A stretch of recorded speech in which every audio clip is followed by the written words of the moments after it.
You can start a free trial site with Squarespace if you're looking to launch your store, brand, or personal website. Each trial site can be used for 14 days. To start a trial site, visit squarespace.com and click Get Started. Then, select your site's primary topic, purposes, and business details.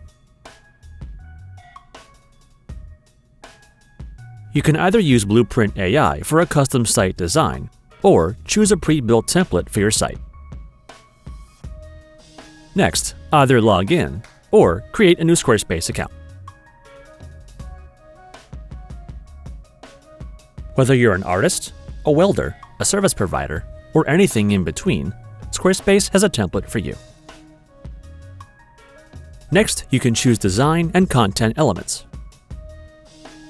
like your homepage layout, other pages, colors, and fonts.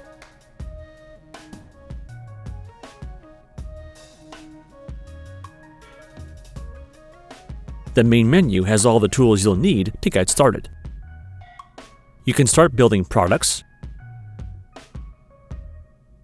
new pages, or create blog posts. Once your site is designed and you add content, you can preview it on desktop and mobile. To learn more, visit our guide link in the description. Let us know if you have any further questions. We're always here to help.